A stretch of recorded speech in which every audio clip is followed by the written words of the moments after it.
Je suis Grégory Pouy et je vous présente Vlan, un podcast pour vous aider à être plus serein en comprenant, avec nuance, la complexité du monde et en inventant activement le monde à venir.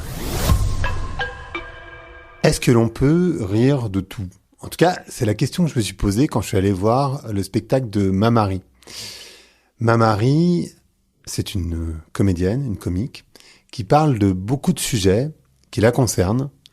Le fait qu'elle ait été internée en hôpital psychiatrique, le fait que sa famille ait vécu un génocide, le fait que elle a vécu aussi un inceste. Et vous verrez, en fait, beaucoup de sujets. Donc déjà, je vous informe que ce podcast concerne tous ces sujets. Donc s'ils sont trop sensibles pour vous, ne l'écoutez pas, évidemment. Mais vous allez voir qu'on l'aborde toujours avec beaucoup de légèreté, sans nécessairement couper la gravité des faits.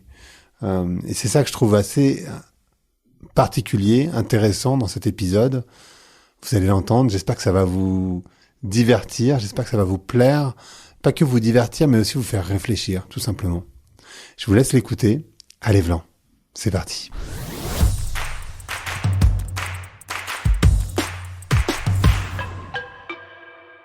Donc bonjour à toutes, bonjour à tous. Bonjour Mamary. Bonjour. Comment tu vas ? Je vais très bien, merci de m'accueillir. Dans cette chaleur estivale. T'as plus chaud que moi, visiblement. Moi j'ai chaud. On fait tourner le ventilateur, mais j'ai chaud. On va parler de ton histoire, on va parler de ton spectacle. L'idée pour moi, c'est de mieux comprendre, et peut-être pour les gens qui nous connaissent, qui nous écoutent, qui nous connaissent, non, qui nous écoutent, de mieux te connaître.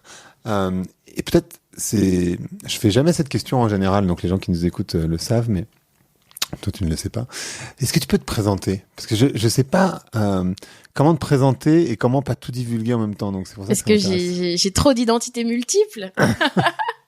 Je suis Mamary. Ouais. J'ai 30 ans et demi, comme j'aime bien le dire. Je suis humoriste, chroniqueuse, autrice. Voilà, j'écris plein de trucs, principalement des vannes. Et qu'est-ce que je peux dire d'autre ? Je sais pas. Non, c'est pas mal. Mais c'est souvent un truc qui révèle comment on se perçoit, comment on décide de se présenter, quoi. D'ailleurs, tu parles de ton boulot, tu vois. Ouais, voilà. Par exemple. Je me définis par mon âge et mon métier. Donc, de toute évidence, voilà. Ouais. Mais pas du tout dans ton spectacle. C'est vrai. Dans ton spectacle, tu te présentes pas du tout comme ça. Non, moi, dans mon logique. spectacle, alors je sais plus comment je me présente exactement dans mon spectacle, mais en tout cas dans les comédie clubs, j'arrive et je dis je suis allée en hôpital psychiatrique enchantée. Et c'est la première info que je donne sur moi. Et voilà, c'est comme ça que j'ai envie de me présenter au monde dans ces moments-là. Comment t'as fait le choix qui est pas si évident en fait, d'utiliser des choses qui peuvent être, pas qu'on pourrait te reprocher, mais en tout cas dont tu pourrais potentiellement avoir honte, on va dire. Ouais, qui pourraient être stigmatisées. Stigmatisantes, des trucs stigmatisants, exactement, c'est le bon terme. Pour décider de les mettre en avant et d'en faire une force. Parce que ça, je pense, pour tous les gens qui nous écoutent et qui se disent, ouais, mais moi je suis comme ci, oui, mais moi je suis comme ça, sur des choses qui sont pas nécessairement aussi, intenses que d'aller en hôpital psychiatrique. Comment tu décides d'en faire une force ? En fait, parce que t'as bien fait de parler de la honte, en fait, mais moi, c'est quelque chose qui m'enfermait énormément. Et je me suis dit, en fait, soit je reste dedans et je fais semblant d'être quelqu'un d'autre, mais je me sens mal tous les jours. Soit j'arrive et je le dis en premier, limite, comme ça c'est fait, quoi, et on crève l'abcès. Donc j'ai un peu ce truc de pied dans le plat, de m'imposer, et comme ça je vois directement si on m'accepte pas, quoi, plutôt que de me dire peut-être que. Et en fait, pendant des années, moi j'ai été dans des amitiés ou des trucs comme ça où j'avais un peu une fausse personnalité et où je me disais mais quand on découvrira qui je suis vraiment, ça va mal se passer. Mais en fait, c'est vivre dans une anxiété permanente. Et là, maintenant, je me présente comme je suis, ça fait un tri très vite. Et comme ça, au moins, j'ai moins à angoisser, parce que sinon, je l'ai tout le temps à l'esprit. et ça pompe de l'énergie, c'est fou quoi. Et puis l'humour ça permet ça en fait, de jouer de ses défauts, de ses failles. Je trouve que c'est une discipline d'acceptation en fait. On va rarement voir des humoristes parfaits qui ont honte de rien. Je trouve que c'est ça le taf des humoristes, de nous déculpabiliser quoi. Ouais, j'entendais un épisode de Esther Perel avec comment il s'appelle. Toi, tu connais pas Esther Perel, si? Non. Non, voilà. Enfin, je commence par le nom que tu connais pas. C'est ouais, drôle. non, mais je veux bien découvrir par contre. Esther Perel, c'est genre la thérapeute de couple la plus connue au monde, tu vois. Okay, vraiment, elle est genre très, très, très, très connue. Ok. Et elle est belge, et c'est étonnant parce que elle parle parfaitement français, du coup, parce que c'est sa langue, voilà. Mais elle est pas connue en France. Okay. Et c'est hyper chelou parce que elle est passée, enfin, je veux dire, elle fait des conférences avec Michelle Obama, elle est passée, je sais pas combien de fois, chez comment ça s'appelle, tu sais, la grosse présentatrice américaine de télé, Oprah Winfrey. Ouais. Enfin, tu vois, c'est vraiment genre une super grosse célébrité. Et la France, et elle non, est genre chamée sur le compte. Enfin, tu vois, si les gens ont des histoires de problèmes dans sa relation de couple, bref, ben, tu vois, c'est genre la papesse du bordel. Ouais. Et les gens la connaissent pas. Et bref, elle faisait un épisode avec Trevor Noah, parce que évidemment, donc c'est Trevor Noah qui l'invitait, hein. Ouais. C'est faux, tu vois, juste pour remettre le. Ouais. Donc tu vois, elle est limite plus connue que Trevor Noah, tu vois, d'une certaine manière. En tout cas, pour un certain nombre de personnes. Et il discutait de ça et il disait, en fait, une histoire où tout se passe bien, il n'y a pas d'histoire. C'est-à-dire que si tu dis, je suis allé manger au restaurant, j'ai poussé la porte, je me suis assis, j'ai mangé, c'était bon, j'ai payé, je suis rentré chez moi. Et ben c'est super. Ouais. Et donc... Bravo à toi. Ok. Tu vois, il n'y a pas d'histoire. Et en fait, forcément, il faut qu'il y ait de la friction. Ouais. Pour qu'il y ait une histoire. Et donc, toi, pour le coup, t'as pas mal de friction. Ah, il y en a de la friction. Il y a l'électricité. J'arrive pas à le dire. De l'électricité statique, carrément, tellement il y a de friction. Mais ouais, ça fait des choses à raconter, quoi. Et juste pour revenir sur le fait de t'accepter comme tu es, est-ce que t'as eu un moment où tu t'es dit, en fait, fuck it, j'en ai marre de jouer un personnage dans mes dynamiques. Je parle pas de spectacle, hein, je parle vraiment de la vie, tu vois. Ou ça t'est venu assez tôt et tu t'es dit, en fait, j'ai envie d'assumer qui je suis. Non, j'ai eu vraiment, j'ai eu un moment, voire plusieurs, où je me suis dit, mais en fait, ça te correspond pas. Moi, j'ai une approche à la dépression, parce que c'est ça qui m'a amené en hôpital psychiatrique, une dépression sévère, qui est que j'ai l'impression que je tombe en dépression à chaque fois que j'emprunte une route qui est pas moi. Et que j'essaye de me conformer, mais en fait ça me puise tellement d'énergie que mon corps il dit toi tu vas où tu veux, moi je t'accompagne pas en fait. Non mais un truc comme ça où justement à chaque fois que j'essayais de me plier à des normes ou même juste d'avoir une autre personnalité que la mienne, ça me pesait très très vite. Donc je ressens là actuellement, pas à l'époque bien sûr, beaucoup de gratitude en fait pour cette faible tolérance à l'inauthenticité, si ça existe. Si ça existe carrément. Et donc voilà, il y a eu un moment de ma vie adulte où je me suis dit mais en fait si t'es pas toi-même et que tu fais pas en sorte de t'épanouir tel que tu es réellement, potentiellement tu vas crever. Okay. Donc très vite, le choix est fait. Et donc, alors, il y a plusieurs questions que j'ai dans ma tête là. La première, c'est la capacité à écouter ton corps, parce qu'en fait, ce que tu dis, c'est que c'est venu par le corps. Enfin, en tout cas, c'est ce que tu m'as dit. Oui. Alors, c'est venu par le corps, mais en fait, la capacité à écouter mon corps, c'est quand j'arrive plus à sortir de mon lit carrément et qu'une douche, ça devient une grosse épreuve. Donc, j'aurais aimé avoir une plus grande capacité à écouter mon corps un peu plus tôt. ce que j'ai maintenant. Maintenant, je sais me reposer et tout. Je sais sentir quand je suis contrariée, avant que ma tête me dise, c'est mieux de crever, non? Non, mais avant, c'était la manière que mon corps avait de me dire je suis fatiguée ou j'aime pas ci. C'était vraiment très vite des idées suicidaires, mais parce que en fait ça faisait des semaines et des semaines que je supportais des trucs qui m'allaient pas et où je voyais pas les signaux, alors que là maintenant je peux voir plus tôt Des trucs genre là je me sens pas respectée, ou là je suis fatiguée, je mets trop de choses dans mon emploi du temps, donc j'ai pu en arriver à des extrêmes comme ça quoi. Mais C'est oui, mieux. avant mon signal c'était ça fait 4 jours que je me suis pas douchée. Ok, ça va pas bien peut-être. Ouais, peut-être qu'il y a un truc. On va changer quelque Je sens qu'il y a un chose. truc. Ouais. Et tu dirais que c'est l'inauthenticité qui t'a amené à la dépression ou... En tout cas, l'extrême adaptation, quoi. Ouais. Aux normes, au monde, à ce que mes parents pouvaient vouloir de moi, ou ce que j'interprétais qui voulaient de moi. Et donc, c'est vraiment ce truc-là de vivre loin de soi qui faisait que, en fait,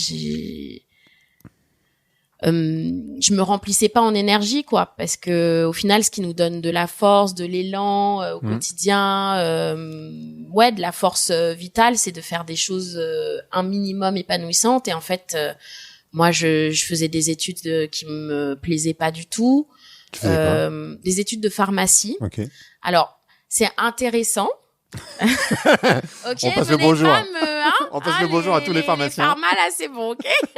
Je parle de moi.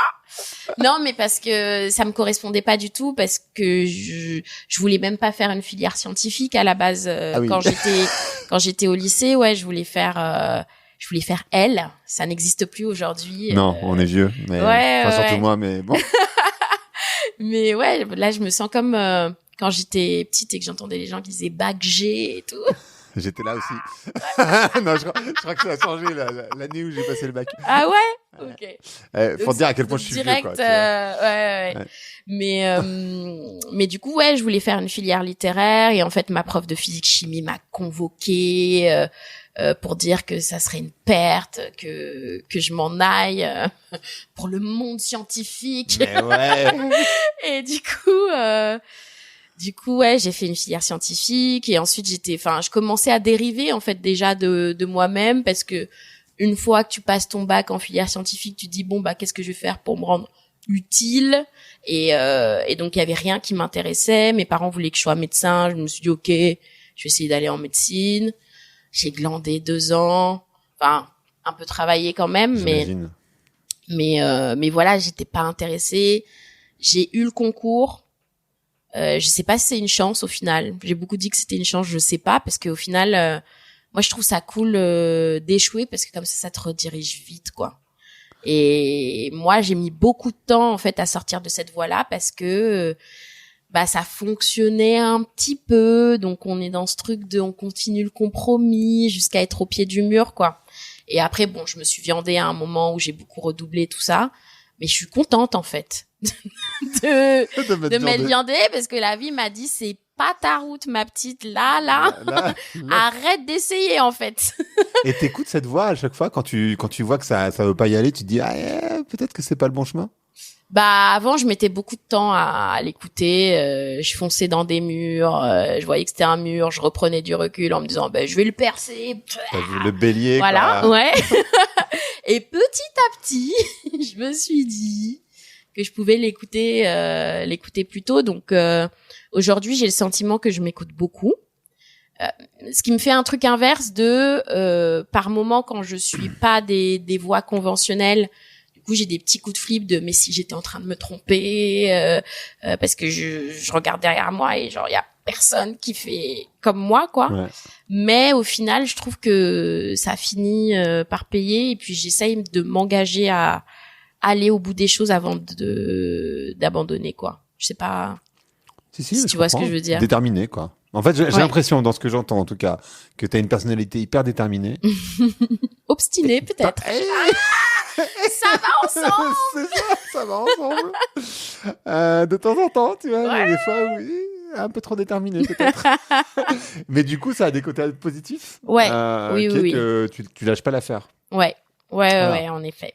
Mais de ce que j'entends aussi, ta construction de être entre guillemets une bonne fille, j'imagine que ça date pas de la première et de ta prof de maths, tu vois, ou ta prof de physique. Ça, je pense que c'est une construction qui... Ouais, ça date pas de là. Et puis, t'as vu le spectacle. Yes. Il y a un moment, je parle de mon père, j'ai une bonne note et il me dit tu rends fière l'Afrique. Et donc ce truc de rendre fière l'Afrique, quoi. De pas la décevoir, d'avoir des parents en fait qui ont survécu à un génocide, qui nous ont sauvé la vie, il y a un peu un truc de bah t'as pas intérêt à déconner et puis tes petits trucs de caprice de non mais en fait je suis une littéraire. Ça va. Reviens sur terre. ouais, j'ai beaucoup vécu pour que mes parents soient heureux quoi. C'était j'allais dire c'était important pour moi, non mais pour moi il y avait que ça en fait. Bah, c'est normal. Je me disais il faut que leur sacrifice ait de la valeur parce que je les ai vus galérer beaucoup. Leur diplôme quand ils sont venus ici avait plus aucune valeur, donc ils ont tout reconstruit. Ils se sont vraiment beaucoup battus pour qu'on ait une belle vie, ils nous offraient plein de trucs alors que je voyais que c'était la galère.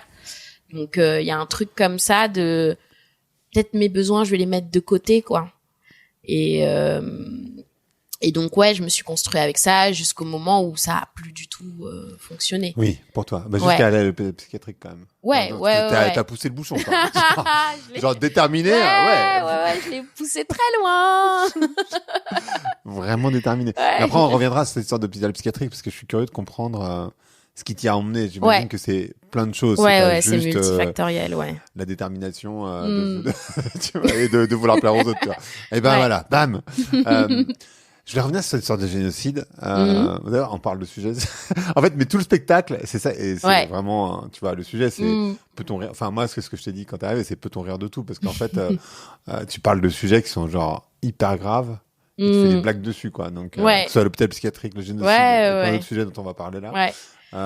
Ouais, et puis ça s'appelle Trop drôle pour mourir, en fait. Hein. Donc, ça, je pense que ça annonce assez vite. La dualité entre des sujets lourds et le fait que c'est de l'humour, quoi. Mais... Comme ça, on peut. Donc la question, c'est peut-on rire de tout selon toi? Oui. Sans doute que oui. Non. Alors non, pas du tout. Non. Moi, je trouve qu'il faudrait faire attention, en fait. Non, mais j'espère qu'on peut rire de tout. Je pense que oui. Je pense que n'importe quel sujet peut être abordé en humour. Après, est-ce qu'on peut être drôle sur tout? Ça qui est différent. Est-ce que tout le monde peut être drôle sur tout? Ouais. Et aussi, un truc que j'ai entendu et j'ai trouvé ça hyper intéressant, il y a une question de cadre.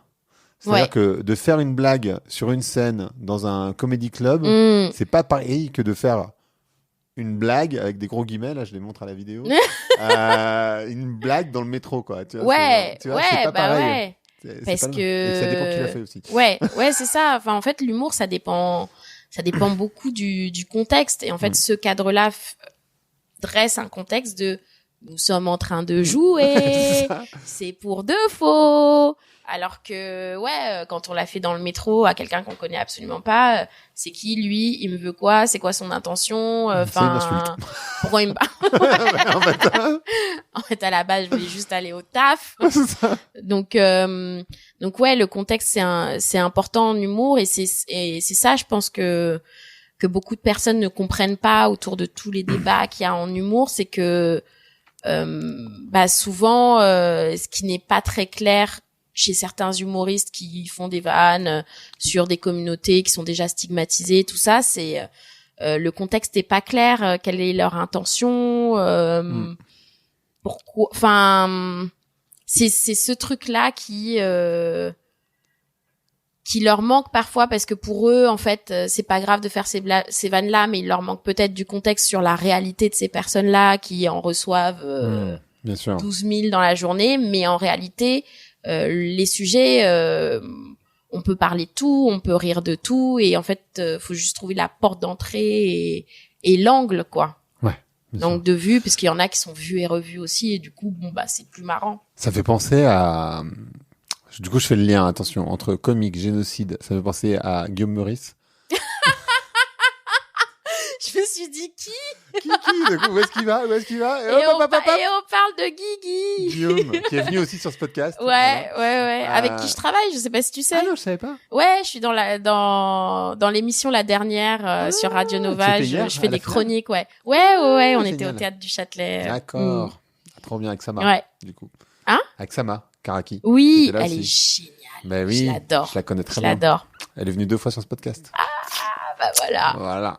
Il y a pas de hasard, et en fait. J'étais connecté, en fait, à la petite histoire, c'est que j'ai créé le petit lien entre les deux. Ok, trop bien. Bien. Bah, merci d'avoir créé ce lien-là, parce que de l'entendre, c'est tellement... Elle est brillante, elle est drôle, voilà. En plus, quand tu la connais perso, je pense que tu l'adores encore plus. Voilà. On les embrasse, tous les deux. Tout à fait. Du coup, j'allais te poser la question, mais j'imagine ta réponse. Qu'est-ce que tu as pensé de son événement à lui à France Inter, c'est-à-dire cette blague sur un génocide, et il se fait sortir, même s'il a été jugé, en l'occurrence non coupable, il se fait sortir en de plus, France Inter. Ouais. Bah c'est hyper lâche de la part de France Inter. Déjà à cette époque-là, c'était lâche et injuste. Mais là, encore plus, je pense qu'il y a de plus en plus de personnes qui se rendent compte de l'impact de ce génocide et de la cruauté de Netanyahou. Et en fait, je pense qu'ils doivent se sentir ridicules, quoi, à France Inter là-dessus. Je me dis, en fait, en fait, c'est eux qui ont fait une assimilation entre guillemets entre Netanyahou et les Juifs. Alors qu'en fait, non, c'était pas ce qu'il disait. Oui, non, mais c'est ça. Il parlait d'une personne. Il parlait pas des Juifs. Et c'est ça, très dangereux de faire exactement. ces assimilations. Exactement, mais c'est encore une fois se tromper sur ses intentions et puis aussi, moi je pense manquer de, je sais pas si c'est d'éthique ou quoi, mais il y a un truc où je trouve hypocrite de faire la renommée de sa radio sur les humoristes, la liberté d'expression, la liberté de ton. Et en fait, une fois que quelque chose de clair est dit et de drôle, parce que quand même à ce moment-là, ça a suscité des rires, finalement se désolidariser et je sais pas. Oui, je trouve ça hypocrite, nul. Et puis ça dit en fait un grand truc, je pense, de la situation politique aussi en France, parce que il y a un côté comme ça. On ne se mouille pas trop, on ne sait pas de quel côté ça va tourner. Nous, on ne prend pas parti, on verra. Donc il y a un truc égoïste de lui on tège, mais en fait au final on se mouille pas pour les personnes opprimées, pour la gauche, pour tout ça. Voilà. Et ça a des conséquences après au macro. On va revenir sur le Rwanda. Ouais. Une question bête bête. En tout cas, je sais pas si bête, mais sans doute. Comment on dit maladroite? Non. Peut-être maladroite. Non. Tu sais, tu me prépares et je suis là genre ok. Non, tu vas me dire Hutu ou Tutsi si tu veux. Alors attends, toi t'étais de quel côté? Mais je peux répondre en plus parce que c'est pertinent non, c'est pas politiquement, mais c'est pas la question. Non, la question c'est plutôt comment on vit le fait d'être issu de survivants d'un génocide.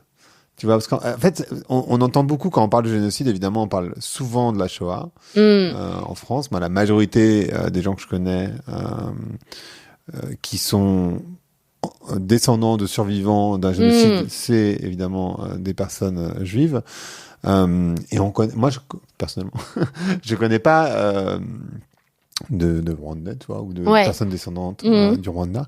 Et j'en profite du coup pour te demander ça, tu vois, c'est comment on vit ce phénomène, je sais pas comment dire, mais c'est vrai que j'ai du mal même à l'exprimer finalement. Toi, tu n'as pas vécu le génocide parce que tu n'y étais pas. J'avais 6 mois et demi, quoi. Oui. Donc, je pense que et donc, de quoi tu te souviens? Très peu de chance. Mais comment on vit parce que ça a un poids, tu vois, ce que ça. Rien que le fait que ce que ton père te disait, l'impact que ça a eu sur toi, mais je serais très curieux de comprendre. Le poids que ça a eu sur toi, ou l'impact que ça a eu sur toi d'être descendante de survivants d'un génocide. Ou peut-être pas, hein, j'en sais rien. Je pense que ça pose beaucoup de questions existentielles, quoi. Ouais. Je sais pas si c'était juste moi ou tous mes frères, parce qu'on a assez peu parlé de ça finalement entre nous. Mais moi, ça m'a posé beaucoup de questions sur la valeur que ça avait d'être en vie, pourquoi, comment, enfin donc tout ça. Ensuite il y a un truc qui s'appelle le complexe du survivant. D'accord. C'est justement cette culpabilité en fait pourquoi d'être moi en vie, pourquoi moi, et donc et aussi pourquoi moi j'ai la chance que mes parents n'ont pas eu, quoi, parce que eux ils ont été abîmés par tout ça, et donc pourquoi moi je suis la petite fille protégée pour qu'ils se battent, enfin pourquoi ils s'accordent pas plus de temps pour eux-mêmes, pour leurs besoins, pour tout ça. Donc il y a un côté comme ça où je pense que ça met beaucoup le focus sur les autres et sur leurs besoins, parce qu'en fait moi c'est bon. Moi Et on en revient au premier sujet. Moi déjà en fait c'est bien connecté, sûr, hein, bien c'est sûr, bien genre sûr. bon, enfin moi déjà je suis en vie, j'ai à manger, je suis en France, enfin Ouais, j'ai pas il y a besoin, tout ce j'ai pas à me plaindre. truc là, ouais. Donc ouais, c'est ça, j'ai pas à me plaindre. C'est exactement ça. Ouais. Parce que même si je crois pas que mes parents m'aient reproché de me plaindre ou quoi, mais de moi-même, il y a une autocensure comme ça où je me dis bah ça serait indécent, quoi, de me plaindre de quoi que ce soit, en fait, peu importe le sujet. Et puis ensuite je pense quand même que ça donne une force, parce que moi j'ai regardé mes parents comme des super héros, quoi. Ah ouais, j'imagine. Il y a ce truc de ils ont fait tout ça, et pas que pour eux-mêmes, parce qu'ils ont aidé aussi d'autres personnes, et donc il y a un côté comme ça d'admiration où on se dit aussi je ne serai jamais au niveau. Il y a un côté comme ça aussi. Parce que moi je l'ai regardé, enfin parce que non seulement ils ont survécu au génocide, ils nous ont sauvés, mais mes parents c'est des personnes brillantes. Ma mère c'était la seule femme dans son université, que d'ailleurs mon père a réussi à choper. Beau gosse. Beau gosse. J'avoue. Mais donc mes deux parents sont brillants académiquement, et donc il y a un côté comme ça, une barre très haute, et de l'admiration, quoi, mais aussi beaucoup d'inquiétude, parce que on se dit il y a quand même quelque chose qui colle pas. Pourquoi il y a jamais de faille comme ça? Pourquoi je sais pas comment dire. Prends ton temps. Tu peux mettre une pause, un silence. C'est vrai. Je veux absolument parler.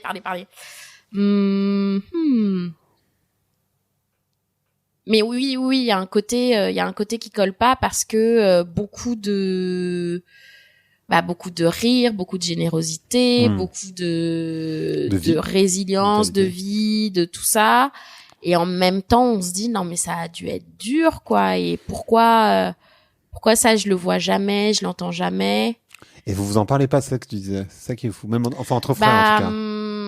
Pas tant, en tout cas avec mes frères. J'ai 4 frères. Je suis la seule fille. Et avec mes frères, on n'en parlait pas tant. Et puis mes parents, ils nous en parlaient, mais avec des anecdotes marrantes.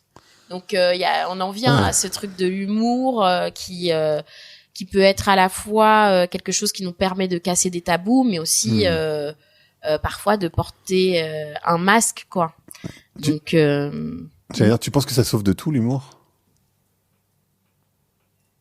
Non, je crois pas. Malheureusement, je crois pas, parce que dès que je pense à ça, je pense à de grands humoristes qui ont eu plein de problèmes. Je pense à Jim Carrey, par exemple, que j'adore, et qui pour le coup est très abîmé, très triste. Je connais pas, j'avoue, est marqué par ça. Enfin, il a fait beaucoup de dépression, Jim Carrey. Ouais. Ouais. Et là, maintenant, il est en mode méditation et tout. C'est ça, j'ai vu. Machin, mais il y a quand même une très grande mélancolie.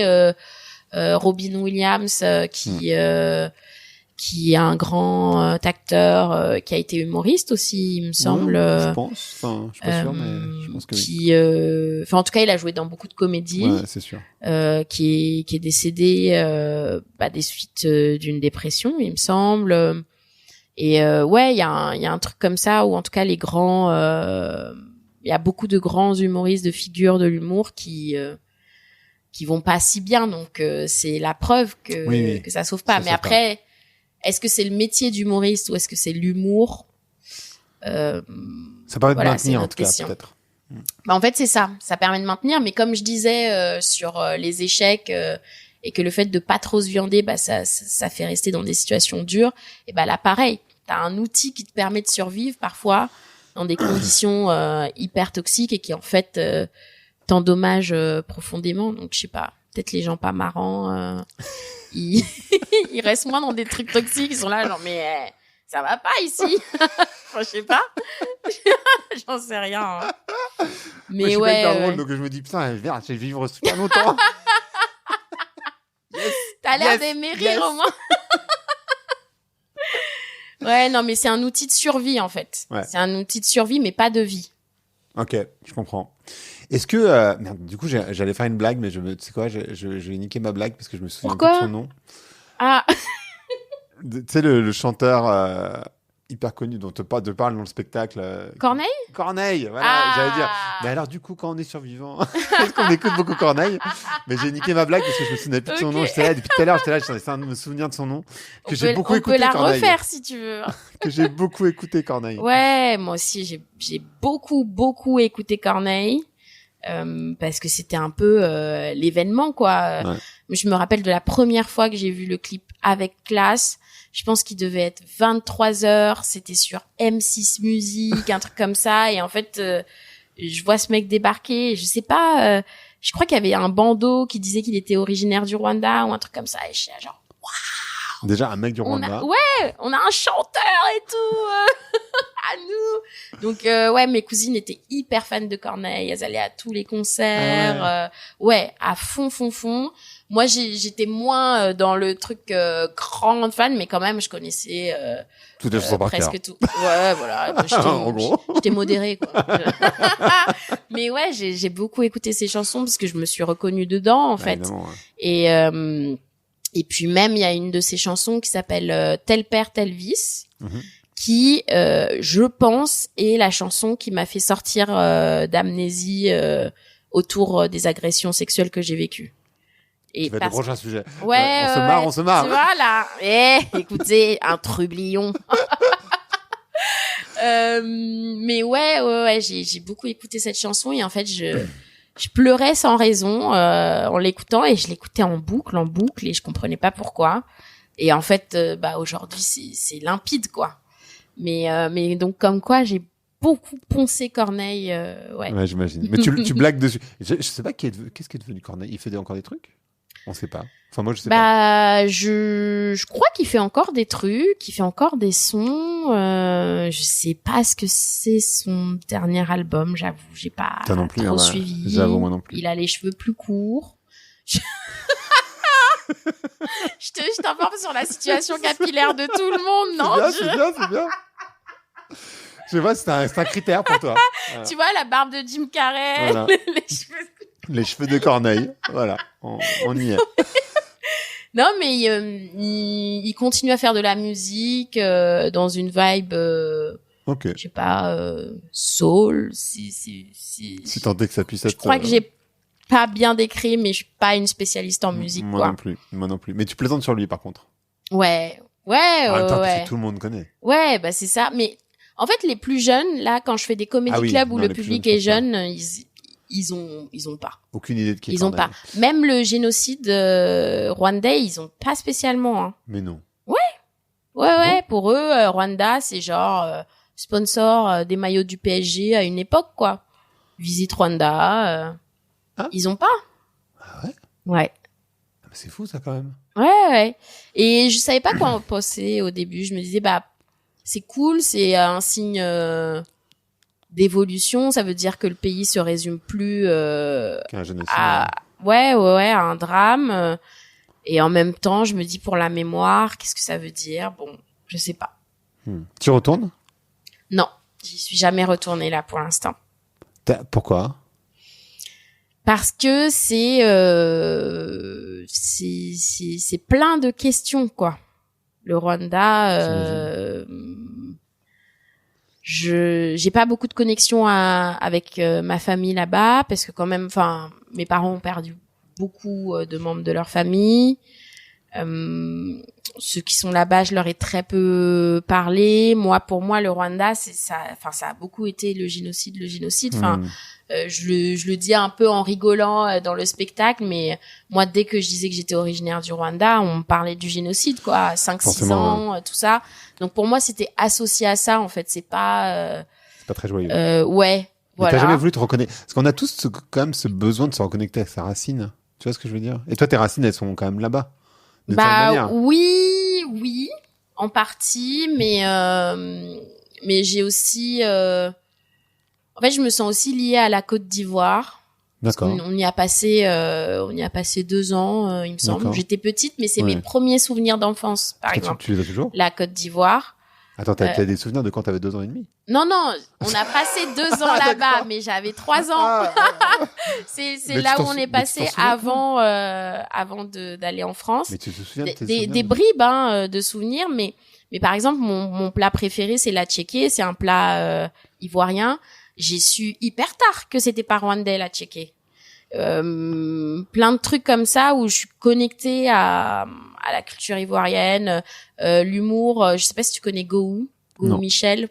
C'est un humoriste très connu en Côte d'Ivoire et notamment il y a une série qui s'appelle Ma Famille. Et en fait, je regardais beaucoup ça et donc c'est mes premières références d'humour culturel, tout ça. Et donc ouais, je me sens beaucoup connectée à la Côte d'Ivoire. Donc je pense que j'irai avant d'aller au Rwanda.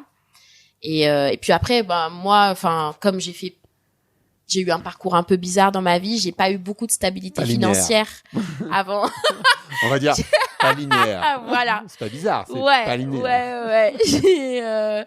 J'ai pas eu beaucoup de stabilité financière avant il y a 1 ou 2 ans, quoi. Ouais. Donc ça fait pas longtemps que je me prends des vraies vacances, que je prévois des voyages, tout ça. Donc ouais, je pense que ça va arriver que j'aille en Côte d'Ivoire et au Rwanda, mais ça te fait peur un peu, tu penses, ou pas?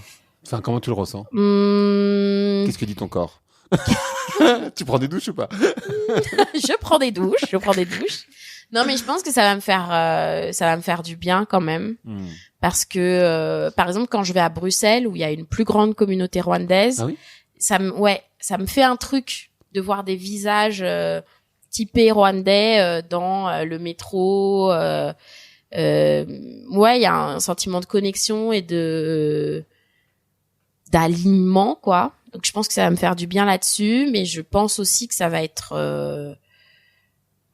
lourd sur certaines choses parce que la situation politique au Rwanda, elle est pas très claire non plus avec ce qui se passe au Congo. Enfin, je sais pas, j'essaye de pas trop idéaliser non plus et de pas me dire je vais me reconnecter à moi-même et mes racines et tout ça, parce que aussi j'ai vu des membres de ma famille revenir un peu déçus, quoi, partir avec beaucoup d'attentes, voilà. J'ai même je sais pas si tu vois qui c'est, Mayua. Ah non. C'est une copine, mais qui est assez connue sur les réseaux. Ouais. Et qui a fait un documentaire qui s'appelle Les Rivières. Ok. Et dans ce documentaire, elle parle de sa lignée de femmes et entre autres, elle montre sa grand-mère qui était vietnamienne, voilà, qui est décédée, donc d'où l'imparfait, et qui a vécu là-bas, mais qui du coup décide avec son mari pour sa retraite de repartir au Vietnam. Et en fait, elle tombe profondément malade, ça c'est pas joli, tu vois, ce qui se passe. Et du coup, il la ramène en France de manière hospitalisée. Enfin, tu vois, c'est très compliqué. Ouais. Et en fait, quand elle revient en France, elle retrouve le goût à la vie. Enfin, tu vois, c'est lié aussi à la mère de Maï, donc la fille. Ouais. Tu vois. Donc, il y a plein de choses qui rentrent en ligne de compte. Mais pour dire que parfois, quand tu retrouves à tes racines, c'est pas forcément génial ce qui se passe. En tout cas, c'est vrai que t'as tendance à idéaliser. C'est pas nécessairement... En fait, tes racines, elles sont là où tu vis aussi, quelque part. Ouais. Et donc, toi, tes racines, elles sont là. en l'occurrence. Voilà. Aussi, d'une certaine manière. Mais on a quand même toujours besoin d'aller chercher. Oui, je pense que en tout cas, moi, j'ai ce truc, mais ouais.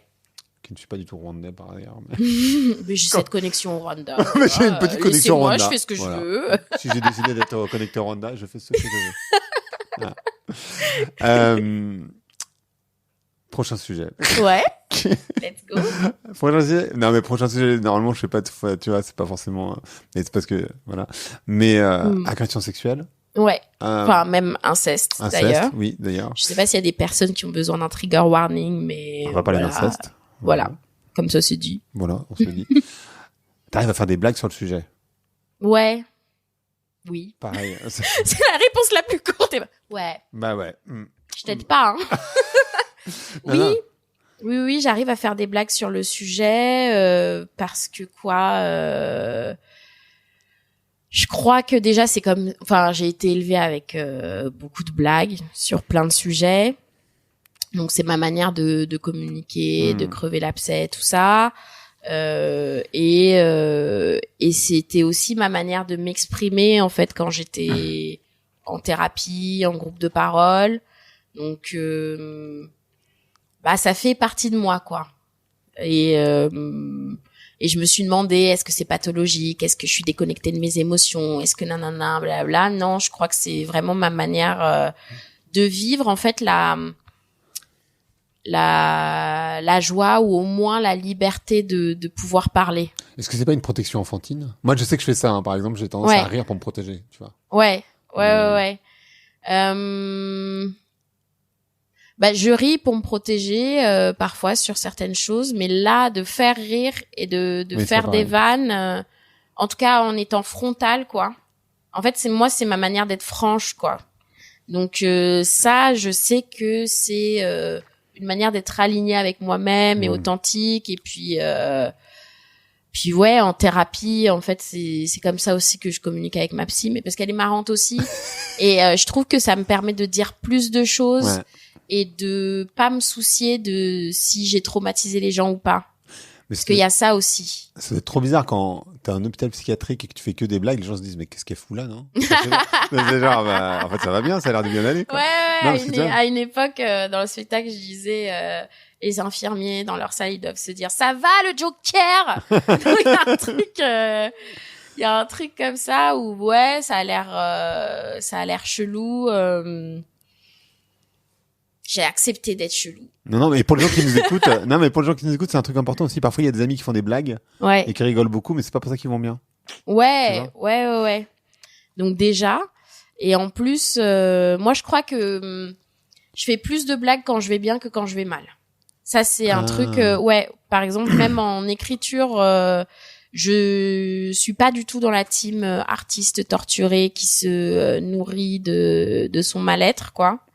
J'écris très très peu quand je vais pas bien et après à l'hôpital, enfin moi je crois qu'il y a aussi un côté où à l'hôpital j'étais en sécurité au final parce que là où j'étais pas bien c'était chez moi quand j'arrivais pas à sortir de mon lit et me faire à manger. Donc au final l'hôpital où il y a du monde autour, il y a des gens qui s'occupent des besoins vitaux de base, je suis déjà un peu sauvée à ce stade-là et donc je retrouve mon tempérament de faire plein de vannes et puis en fait j'étais avec plein de personnes jeunes et il y a aussi ce truc de on peut pas pleurer 24 heures sur 24 quoi, c'est pas réaliste, enfin on peut mais après ça fait mal. T'as l'air de parler d'expérience. Même pas. Non. Après ça fait mal, après il y a tout qui coule et du coup tu te noies. Et c'est compliqué. Hein. Voilà, après, il faut apprendre à nager. Tu vois, c'est pour ça que je disais avant de commencer que je nageais beaucoup. Voilà. On sait pourquoi maintenant. Non, mais... Enfin, ouais, je pense que ça permet de détendre l'atmosphère un petit peu et de vivre en communauté, quoi. Enfin, c'est juste que moi, le dark 24 heures sur 24, j'y arrive pas. Je comprends. J'y arrive pas. J'ai appris avec le temps à accepter plus d'autres émotions et à pas avoir besoin comme ça d'être tout le temps dans le allez let's go. T'es pas Géo. Non, là, ça y est, j'ai rendu mon t-shirt au Club Med. Je me pose. Mais ouais, je pense qu'il y a besoin quand même de pouvoir rire un peu. En tout cas, à l'hôpital, c'est ce qu'on faisait. Et je pense que c'est ce qui nous a fait du bien pendant notre séjour. Je sais pas, enfin, je veux pas généraliser. Je veux pas dire aux gens, l'hôpital psychiatrique, c'est super marrant. Mais en tout cas, là, quand j'y étais, il y avait une bande où ça collait et ça nous a permis, de supporter cette période-là, quoi. On va revenir à l'inceste, quand même. Ouais. Parce qu'on l'a passé très vite, mais. Ouais. Est-ce que c'est un truc dont on peut se remettre, vraiment? C'est un truc dont on parle très peu, alors que ça touche, je sais plus exactement les stats, mais je crois que c'est 4 enfants sur 20 ou 6 enfants sur 20. C'est une personne sur 10. Oui.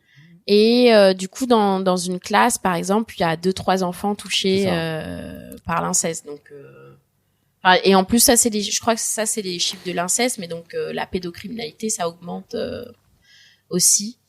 Et je ne sais plus quelle était Est-ce que c'est une chose dont on peut se remettre? Ouais. C'est ça? Alors, c'est une bonne question parce que moi, j'ai du mal avec les condamnations. Avec le côté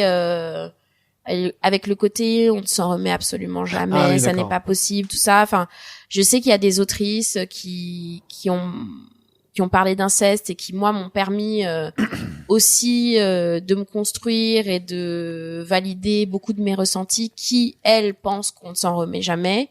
Moi, j'arrive pas à adhérer à ça parce que si c'est impossible de s'en remettre, à quoi bon retourne à l'hôpital. À quoi bon continuer et vivre, quoi. En vrai, ouais, c'est ça, donc la fatalité, j'ai du mal à m'y faire. Après, il y a des conséquences, oui, pendant très longtemps et qui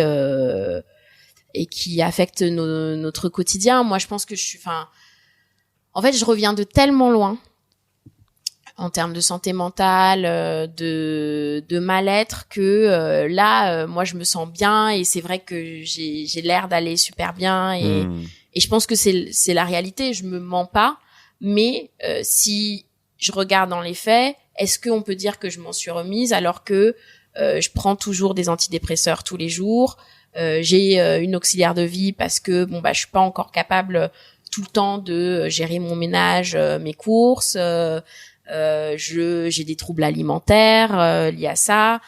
Avant, j'avais des addictions que là maintenant j'ai arrêté, mais donc les troubles alimentaires, c'est très proche des addictions. Je sais pas si tu sais ou pas. C'est un peu les mêmes. C'est une conduite addictive, mais soit à la privation d'alimentation, soit au fait de manger beaucoup. Mais en fait, c'est les mêmes. Je savais pas. C'est des mécaniques très proches et qui permettent en fait de se dissocier de ses émotions. Et donc moi j'ai encore des troubles alimentaires. Enfin, il y a plein de choses comme ça qui sont liées à ça. Même ma vie amoureuse, pendant longtemps, j'ai eu beaucoup de mal à faire confiance, à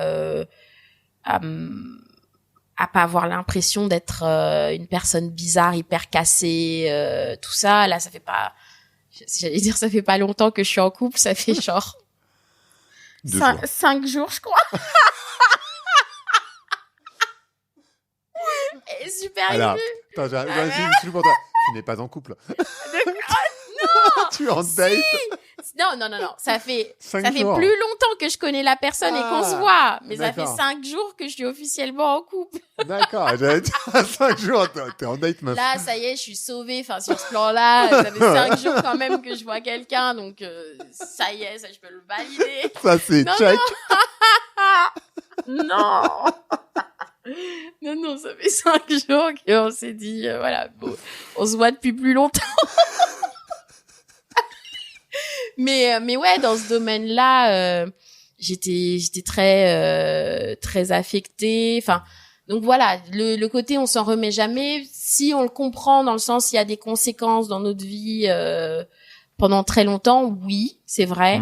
Mais par contre, on reste pas dans un état de zombie et de tristesse permanente à vie, quoi. Et heureusement, parce que sinon moi j'en pourrais plus. Moi, ça me fait du bien d'avoir d'avoir des modèles qui construisent une vie. Il y a une chanteuse qui s'appelle Mylan. Ah, je la connais. Mais parce que tu connais tout le monde, en fait. Tu connais tout le monde. Je la connais par son frère. Je la connais par Maï. Ah. Donc j'ai parlé tout à l'heure. Ok. Et j'ai interviewé son frère, Kim. Ok, d'accord. Et bah, Mylan. Qui a un petit bouquin qui est là, je pense. Sur l'inceste. Ouais. Ouais. Elle a écrit plusieurs bouquins à destination des enfants, d'ailleurs. Il y en a un qui s'appelle Le Loup, qui parle d'inceste. Son dernier, c'est Interdit de me faire mal. Il me semble, j'espère ne pas mal citer le titre, mais donc ça parle plus globalement des violences éducatives, quoi, ordinaires. Et donc Mylan, je trouve que c'est un modèle qui me donne beaucoup d'espoir, parce qu'en fait elle parle d'inceste, elle est pas dans le déni dessus, elle se raconte pas que c'est que tout est derrière elle, mais par contre elle a une vie, elle a envie de véhiculer de l'espoir, de la joie. Et moi, il y a un truc qui m'a beaucoup soulagée, quoi. D'abord en rencontrant ses œuvres, parce que je la connaissais pas, et ensuite en la rencontrant elle-même, où je me suis dit ok, en fait, enfin je suis pas condamnée, quoi. Et je pensais aux gens qui nous écoutent et je disais, Le Loup, c'est une petite BD pour enfants. Et c'est fait pour les enfants, pour les aider à mieux comprendre ce qui est possible ou pas dans la relation aux adultes. Parce qu'en fait, un enfant, il sait pas non plus. Ouais, c'est ça, il a pas de code, il fait confiance. C'est ça. Ouais. Et c'est tout le problème de l'inceste, pareil. Ouais. Et d'ailleurs, un truc, mais bon, je le dis, et c'est pas, mais l'inceste, c'est pas forcément des pédophiles non plus. C'est là où ça devient plus complexe. C'est-à-dire qu'en fait, tu peux faire de l'inceste sans avoir à répéter le truc sur d'autres enfants. C'est ça où ça devient hyper compliqué, quoi. Enfin, je sais pas comment toi tu l'as vécu du côté victime, mais j'ai l'impression que du côté agresseur, c'est un truc qui est aussi hyper compliqué. Enfin, je sais pas, j'ai jamais interrogé du côté agresseur, moi pendant très longtemps, j'ai soutenu psychologiquement mon grand frère, donc qui est mon agresseur, parce que encore une fois, je pense que c'est très connecté aussi à ce truc de survivant et de il faut pas se plaindre des choses et machin. J'avais l'impression que c'était pas grand-chose ce qui m'était arrivé, et donc je l'ai beaucoup aidé mentalement, parce qu'il se sentait très coupable. Lui m'a demandé pardon. Il a essayé de faire son maximum pour réparer les choses, et c'est même lui qui partait à des moments à Noël pour pas que je sois obligée de faire Noël avec lui. Mais mes parents, eux, ils étaient dans un truc.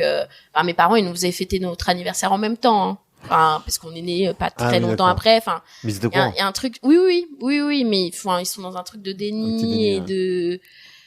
Enfin, eux, je pense que eux, dans leur logique, il y a aussi un truc de ils ont tout fait pour conserver une famille, et donc il faut la maintenir. Mais je crois que c'est pas spécifique non plus que à leur histoire personnelle ou la mienne, parce que c'est un truc qui se reproduit beaucoup dans les familles, peu importe l'histoire, ce truc de en fait c'est la victime qui se retrouve à être éloignée, exclue de la famille, parce que en fait il y a un déni comme ça de c'est pas si grave, ou c'était il y a longtemps. Arrête de créer des problèmes. Ouais, c'est ça. C'est ça, et c'est pour ça aussi que dans le spectacle, je dis que j'étais la CGT de ma famille. C'est un peu ce truc-là de j'arrivais avec mes revendications tout le temps, alors que tout le monde dit là, mais ça va, on s'amuse, tout le monde prend sur soi, ravale ses douleurs, Et je vous crois que c'est super drôle. On me l'a pas dit. Non, parce que bon. On me l'a pas dit aussi explicitement, mais c'était un peu ça. Mais donc mon grand frère, j'ai beaucoup parlé avec lui de ses états d'âme. À un moment, j'ai arrêté parce que je me suis dit, mais enfin, ça n'a aucun sens que ce soit moi. C'est moi la victime, en fait. Ouais, qui m'occupe de lui. Mais c'est vrai que c'est un truc particulier à naviguer, parce que comment tu répares? Est-ce que tu peux vraiment faire quelque chose quand t'es un enfant qui a pas eu de repères, qui parfois a déjà lui-même vécu des agressions? Quelle est ta part de responsabilité, tout ça? Donc ça aussi, psychologiquement, il y a un gros truc qu'on a besoin d'étudier, sur lequel on a besoin d'avancer, mais là où moi je trouve ça important de parler des victimes et de leurs ressentis et tout ça, c'est que justement j'ai l'impression que c'est aussi un des premiers trucs vers lequel on va. C'est soigner les agresseurs et comment vont-ils et comment les réhabiliter et comment on s'est énormément préoccupé de mon frère et de tout ça et on parlait plus de lui que de moi-même, quoi. Comment t'expliques ça? C'est fou. Non, enfin, je veux dire. Parce que c'est le truc de la paix sociale, quoi, la plus facilement obtenue, parce que si on résout le problème de l'agresseur, ça y est. Il y a plus on ferme la on ferme la page, voilà. Si tu pardonnes à ton agresseur, allez, il y a plus de questions. Alors que si toi tu t'occupes de tes émotions, tu reconnais que c'est grave et que en fait, c'est intolérable qu'il se soit passé ça et qu'on puisse fréquenter cette personne, ça veut dire qu'il faut passer à l'action, exclure cette personne-là, reconnaître que en tant que parent, on a failli, enfin par exemple dans ma situation. Donc ça fait beaucoup de choses à mettre en œuvre, alors que la victime qui prend sur elle, c'est juste une personne, et puis allez, on peut continuer à avancer sans en prendre compte, quoi. Et tu arrives aujourd'hui à être en paix avec, je sais pas, c'est avec ton frère déjà. Avec ton frère, ça me semble compliqué, mais en tout cas avec la situation. Je me sens plus en paix avec mon frère qu'avec mes parents, par exemple. Bizarrement. Mais bizarrement. Non, mais parce que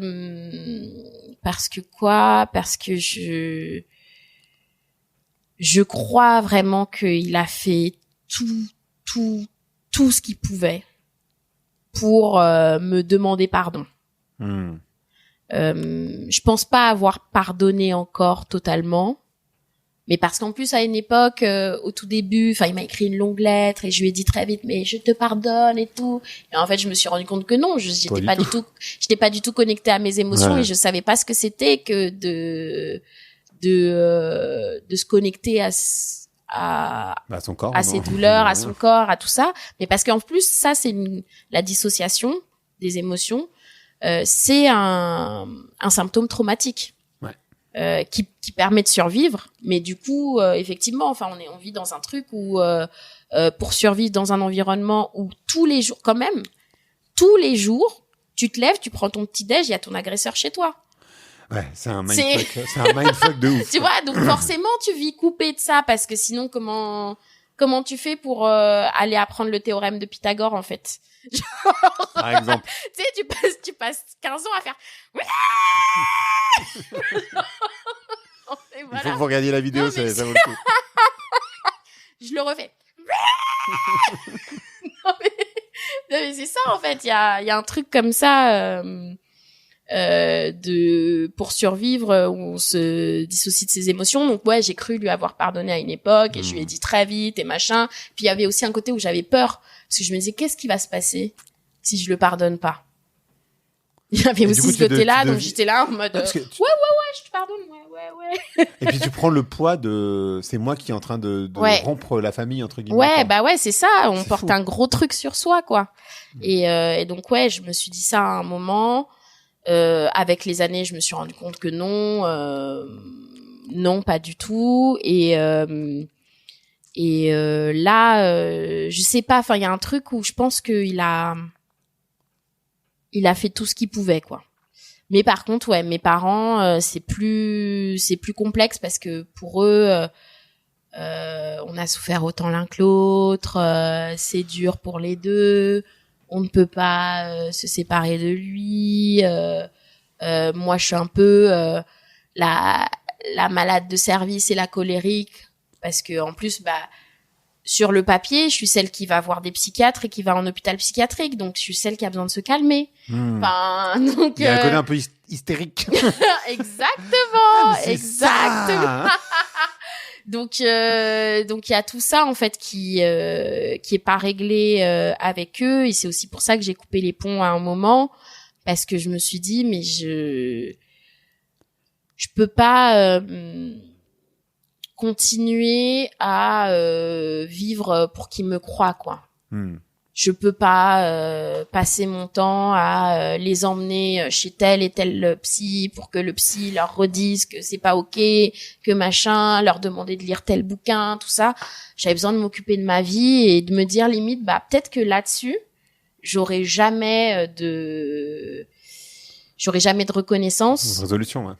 Ouais, ou de résolution, mais au moins je me construis une vie. Et en fait, en me construisant une vie qui ne tourne plus que autour de ça et de cette résolution-là, en fait, je m'apaise parce que on m'a pas tout enlevé, en fait.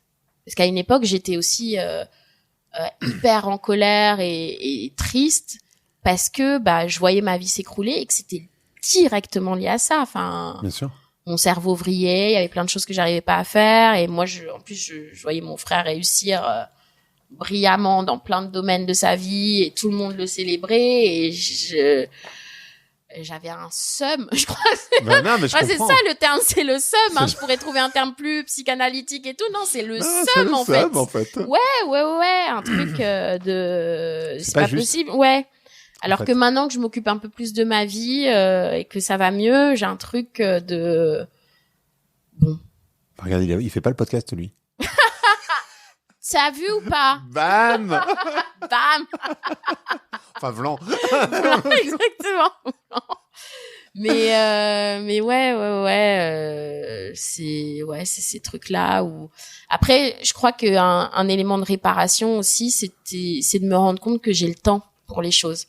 Avant, je voulais tout résoudre tout de suite et tout. Là, maintenant, je me dis, en fait, je suis pas pressée. J'ai pas besoin de savoir tout de suite. Est-ce que je vais un jour pardonner à mes parents? Est-ce que un jour j'aurai complètement pardonné à mon frère, machin, tout ça? Je me dis, je me laisse vivre et avancer, vivre des trucs, et puis je verrai quoi. Mais ce que je trouve très beau, par contre, enfin, je sais pas si tu t'en rends compte, mais je pense que oui, c'est que tu parles de tes parents de manière très belle. En tout cas, t'as commencé comme ça, tu vois, et donc tu reconnais énormément de choses, tu vois, même si tu leur en veux et que voilà, t'es pas en paix avec eux aujourd'hui. Tu t'es pas en train non plus de les disqualifier intégralement, tu vois ce que je veux dire? Parce que beaucoup de personnes ont tendance à faire. Ouais, parce que c'est pas possible de les disqualifier totalement. Je suis encore en vie grâce à eux. Ils m'ont transmis plein de trucs. Je pense même que l'humour qui me fait vivre, ça vient d'eux. Donc non, je peux pas les disqualifier totalement. Surtout que eux aussi, ils ont essayé de faire des choses. Enfin, ils m'ont accompagné à un moment chez des psys, machin, tout ça. Donc c'est pas 100% le bien ou le mal. Mais parfois, c'est ça aussi qui rend les choses difficiles pour s'accorder de l'espace à soi. C'est que quand on vit avec des personnes qui sont les grands méchants et que c'est hyper clair, là c'est simple de couper et de voilà. Quand tu vis avec des gens marrants qui en fait t'aiment quand même d'une certaine façon et machin tout ça, tu te dis plus qu'est-ce que je fais quoi. Ouais. Mais d'ailleurs donc Maï, toujours pour revenir à elle, qui vient d'une famille incestueuse, que sa mère a subi l'inceste de son père. Elle dit dans le documentaire, donc toujours Les Rivières, que il est dit d'une certaine manière que l'inceste c'est aussi une forme d'amour. Tu vois, c'est là où ça devient un mindfuck. Je vais être en désaccord. Sois en désaccord. Je suis complètement. Vas-y, sois pas d'accord, j'ai juste envie de dire non. Non. Ça, non. Enfin, je pense que c'est dit dans, je sais pas, dans des œuvres, dans des choses comme ça. Mais moi j'y crois pas du tout. Peut-être que je la cite mal, attention. Elle va m'en vouloir. C'est moi qui raconte n'importe quoi. Non mais en tout cas c'est des paroles que j'ai déjà entendues ailleurs. Merci de me sauver. C'est sympa. C'est des paroles que j'ai déjà entendues ailleurs. Je pense qu'on peut être tenté d'y croire pour se soulager aussi parce que c'est dur de se dire on a voulu me détruire quoi. On veut purement me faire du mal. Mais en fait l'inceste et les violences sexuelles en général, c'est une question de domination quoi. Pure et dure, c'est je peux donc je fais, j'ai ce pouvoir-là donc je l'exerce. Après il y a des gens qui ont plus ou moins de repères et qui après se rendent compte que c'était pas OK, mais par exemple je trouve qu'un exemple qui me parle beaucoup, c'est là je parle du viol en général. On dit beaucoup, non mais c'est des pulsions, c'est une personne qui a des pulsions et tout. Et je sais plus où j'avais lu, mais c'est marrant, ces gens, ils ont jamais des pulsions sur leur patron ou sur, enfin, tu vois, c'est tout le temps sur des personnes subordonnées où en fait ils savent qu'ils peuvent exercer un pouvoir, il y a quoi. une relation de domination. Ouais, c'est ça. Donc c'est ça. Et puis il y a aussi une déshumanisation en fait de la personne en face, parce que quand même on lui enlève toute capacité de choix, de désir. Donc pour moi c'est l'opposé de l'amour, parce que l'amour c'est de l'écoute, c'est enfin je sais C'est pas, du soin. un échange, du soin. Donc voilà, c'est pour ça, c'est en ça que je suis pas d'accord, mais Ok. je comprends pourquoi ça peut aider certaines personnes de croire ça, parce que ça peut participer à s'apaiser avec, mais ça détruit. On va pas se Ouais. mentir. ouais. Et pour les gens qui nous écoutent, et il y en a forcément qui ont subi, malheureusement. Ouais. Euh, Ouais. on sait à quel point ça détruit. Ouais. Et, voilà. Et vous n'êtes pas seul aussi. C'est Aussi. important. Ouais. Je sais pas, quand t'es jeune, pour le coup, tu dois te sentir très seul, non? Sur ce genre de situation. Alors Parce moi qu'il n'a pas conscience que ça arrive souvent, ouais. finalement. Bah déjà moi j'ai fait une amnésie traumatique. Donc j'ai oublié ce qui m'était arrivé, je m'en suis rappelé à 16 ans quand mon frère est parti aux États-Unis. Et souvent ça arrive ça dans des moments où D'accord. l'agresseur s'éloigne, où il y a un décès dans la famille, ou alors quand on a une grossesse ou une naissance, c'est à ces moments-là que la mémoire traumatique se ravive, quoi. Et donc ouais, moi c'était à mes 16 ans que je m'en suis rappelé, donc mais même à 16 ans en fait, on est relativement jeune et je savais Oui. pas trop à qui en parler. Je sais que j'en avais parlé à une pote et en fait elle avait fondu en larmes, du coup après je la consolais et j'étais en mode tu sais ça va aller. Non, mais Il y a c'est tout fou. un truc comme ça de manque de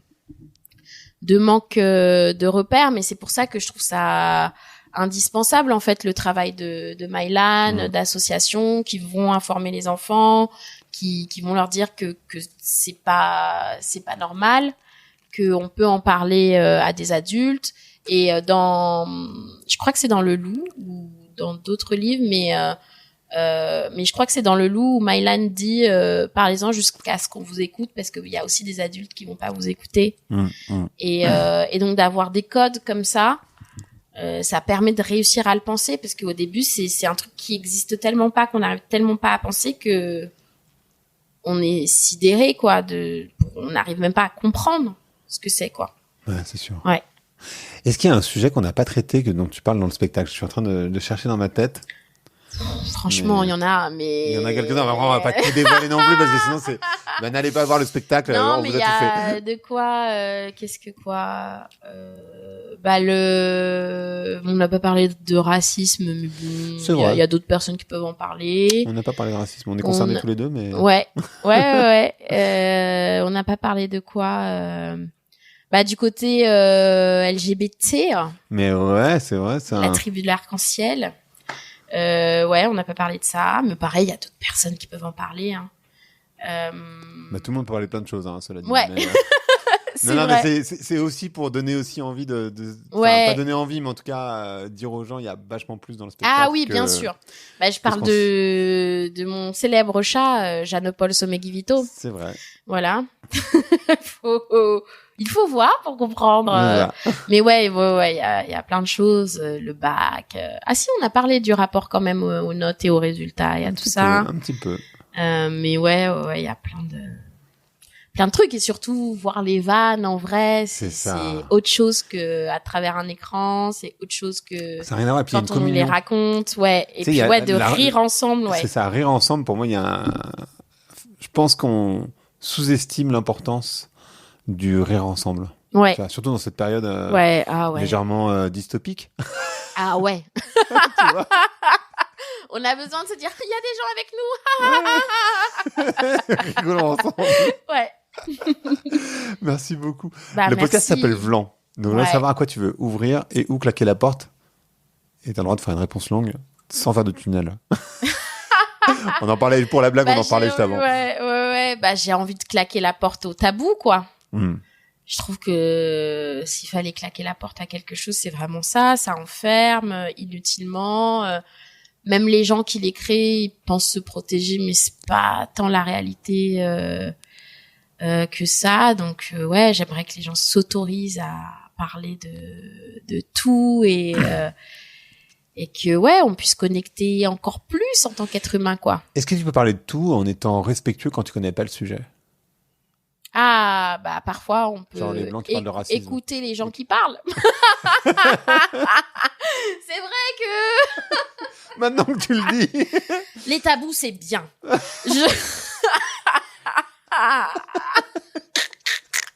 Mais on peut écouter les gens aussi, ouais, mais... Petite réflexion philosophique de fin Oui, d'épisode. mais de toute façon, les blancs qui parlent de racisme, ils sont pas soumis à un tabou, parce que vu qu'ils en parlent depuis et si librement, et voilà. D'ailleurs, est-ce que ça existe vraiment le racisme? Voilà. Hein? Voilà. Tu Et vois? est-ce que les vrais racistes ne sont pas les antiracistes? Ah ah. J'en ai marre. Mais ouais, non, franchement, je veux claquer la porte au tabou et ouvrir la porte à quoi? À l'amour. Oh. C'est L'avant de 5 jours. C'est ça. 5 jours. Formidable. Voilà. Big up à toi. Je sais pas si quand le podcast va sortir, on sera toujours ensemble. J'espère. Mais Attends, 5 jours, c'est plein d'espoir. quoi, tu vois.